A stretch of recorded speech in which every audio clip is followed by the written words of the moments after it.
Retornamos para a continuidade das apresentações dos cases e artigos científicos da Semana Regional de Políticas Públicas e Inovação. E passamos a palavra à professora Maria Glória Dietrich.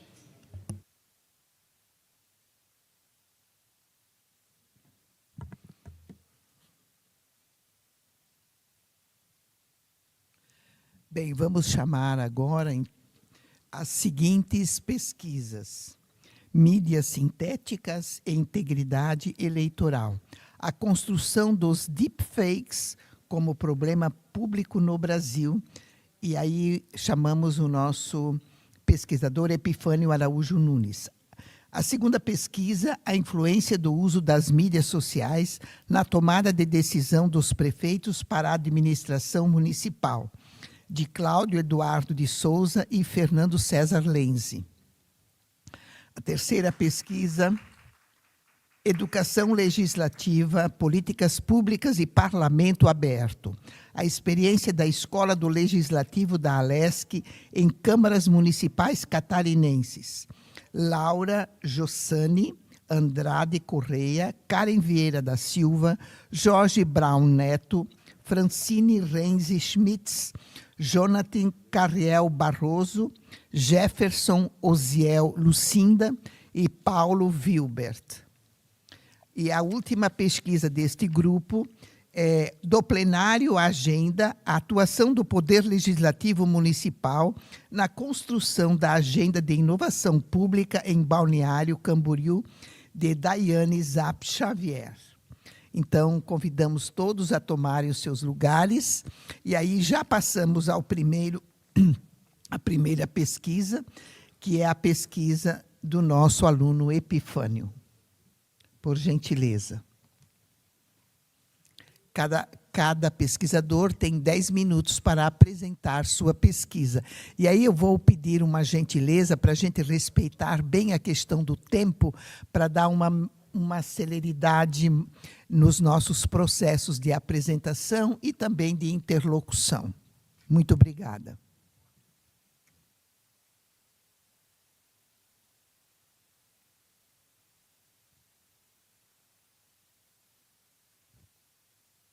Obrigado.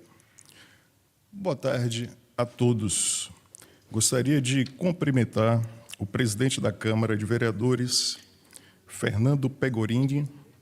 Agradeço também à Escola do Legislativo, vereadora Maria Rosa Heleno Schultz. Agradeço à Univale e ao Programa de Pós-Graduação em Gestão de Políticas Públicas, especialmente a nossa coordenadora, professora doutora Maria Glória Dietrich e o professor Eduardo José Costa. Registro também o meu agradecimento ao governo do Estado de Santa Catarina, por meio da FAPESC, que tem possibilitado essa pesquisa acadêmica. Bom, vamos falar sobre mídias sintéticas e integridade eleitoral, a construção dos deepfakes como um problema público no Brasil. Tenho certeza que muitos de vocês já receberam por WhatsApp, pela internet, aqueles vídeos em que, para o cidadão de senso comum, fica na dúvida da sua autenticidade. Seriam eles reais? Agora, imaginem vocês, digamos que um candidato a um cargo político apareça nesses vídeos numa fila de supermercado, agredindo com palavras e com gestos o caixa desse mercado.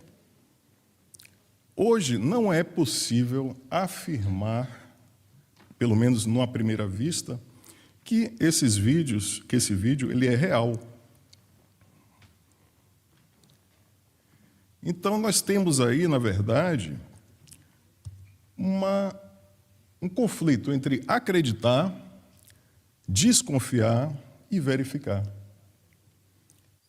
Alguns, com certeza, vão, infelizmente, de logo acreditar.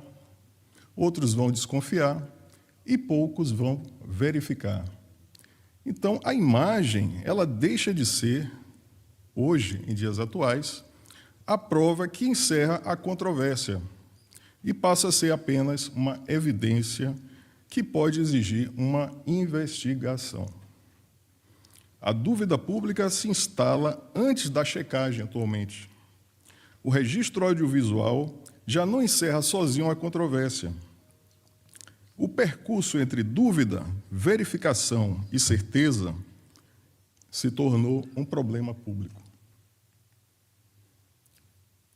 A isso damos o nome de deepfake.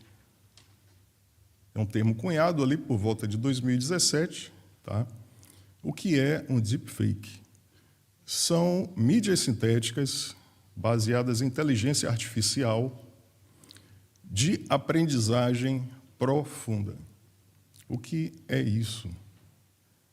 Hoje, com a inteligência artificial, é possível emular pessoas, gestos, de uma forma praticamente perfeita. Tá? E, nesse contexto, a finalidade, né, deve ser a identidade, o grau de transparência sobre a responsabilização da pessoa ou instituição que divulga aquele vídeo.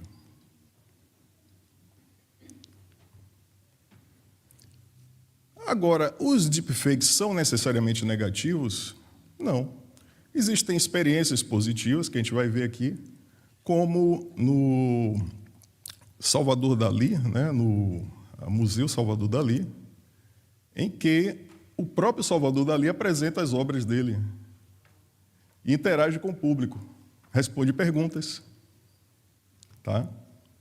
E também outro vídeo muito interessante diz respeito ao Richard Nixon. Né? Ele fez uma carta, né, ele, junto com os assessores, caso o homem ficasse preso na Lua. O que ele ia fazer? Então, existe essa carta, claro, ele nunca leu, mas a inteligência artificial permitiu com que ele lesse essa carta.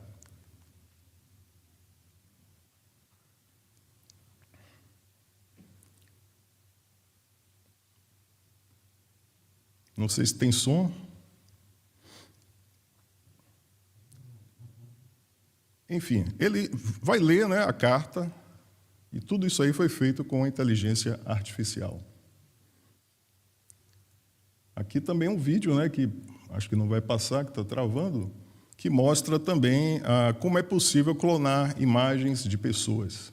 Ali, por exemplo, né, essa personagem não existe, ele ali já se transformou no nosso jogador, né?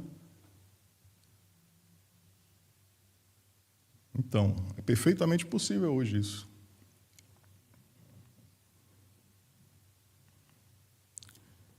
E esse tema ele se torna urgente por quê? Porque se tem hoje a democratização das ferramentas. Qualquer pessoa hoje tem acesso à inteligência artificial, qualquer pessoa que tenha algum domínio de informática consegue, com alguma leitura de algum prompt, manipular um vídeo. A velocidade de circulação que cresce em progressão geométrica, né? E também isso origina o seguinte: os vídeos reais passam a ser questionados. É o que a gente chama ali de dividendo do mentiroso. O fato, né, de você dizer que um vídeo foi feito com inteligência artificial desacredita vídeos reais. Então, o perigo não consiste apenas em fazer o falso parecer verdadeiro, mas também fazer o verdadeiro parecer falso. Ali, mais uma vez, o dividendo do mentiroso. Eu vou acelerar um pouco em função do tempo. Então, antes a imagem era a prova, hoje a imagem é apenas uma evidência. Isso entra na agenda pública, né? Sobretudo ali em 2018, quando o João Dória, o candidato, vazou um vídeo com ele, né, um vídeo jocoso, e que poderia, né, ter prejudicado e provavelmente prejudicou alguns votos dele. Em 2024, uma resolução do TSE foi emendada, ela é de 2019, ela já possui ali algumas normas contra o deepfake. E em 2026, essas normas foram ainda mais radicalizadas, né, com a questão da inversão do ônus da prova. Então, você tem aí o problema público, que é um risco reconhecido, uma agenda institucional e instrumentos de resposta.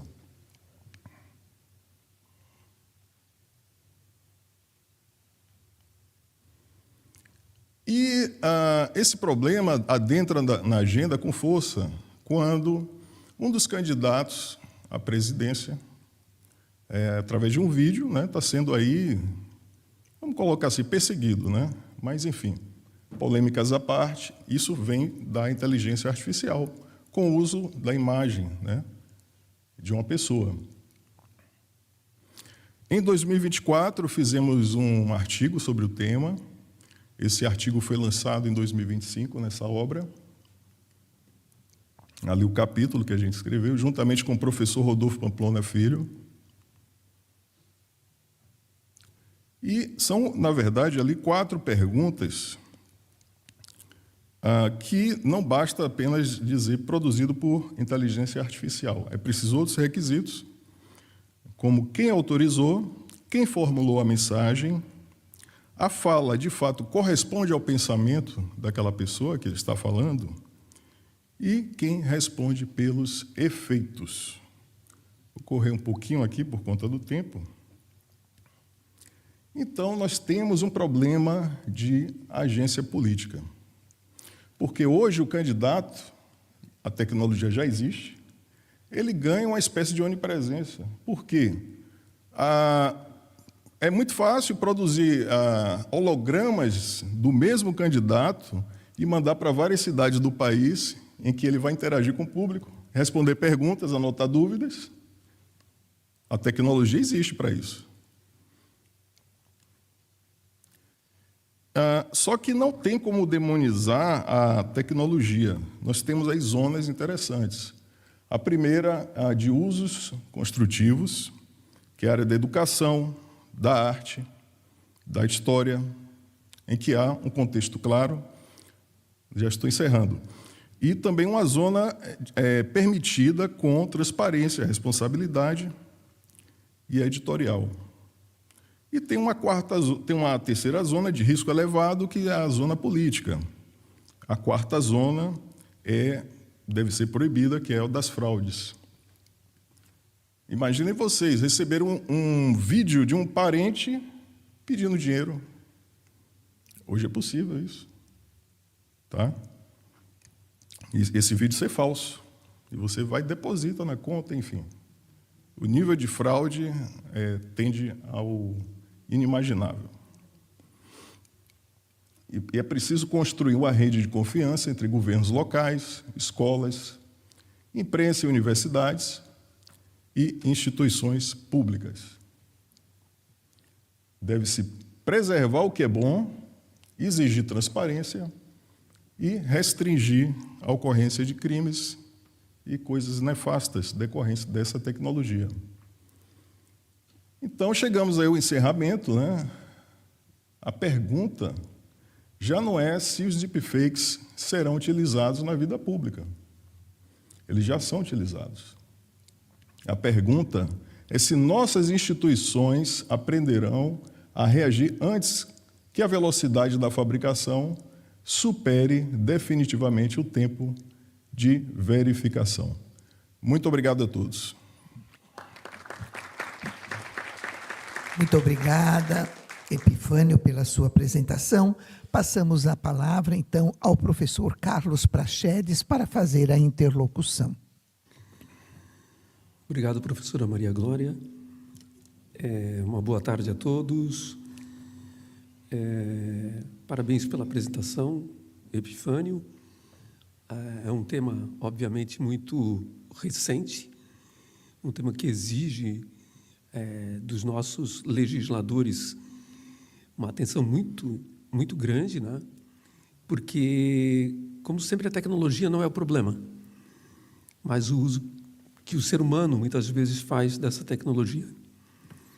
E isso passa, obviamente, também por outras questões, como o letramento digital, que é uma questão preponderante hoje em dia na nossa sociedade, e também os efeitos da intencionalidade, né, dessa mídia sintética, seja pelo entretenimento, muitas vezes.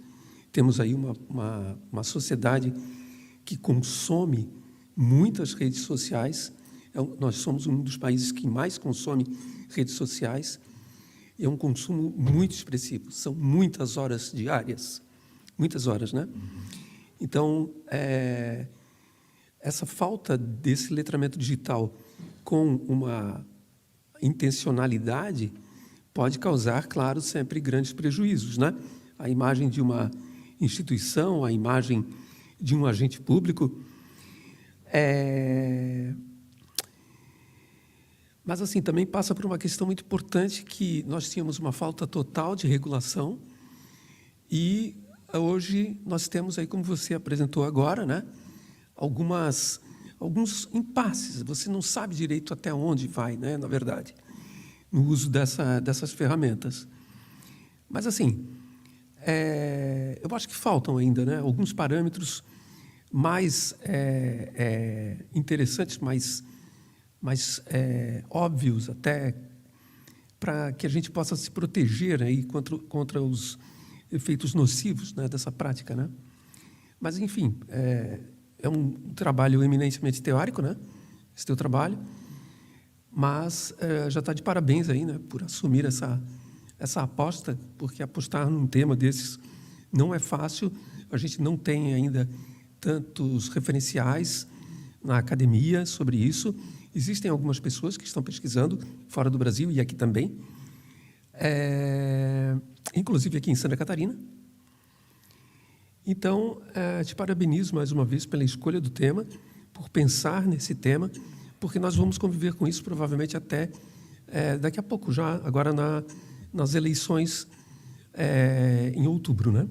Então, parabéns. Obrigado. Muito obrigada, professor Praxedes, muito obrigada, Epifânio, parabéns.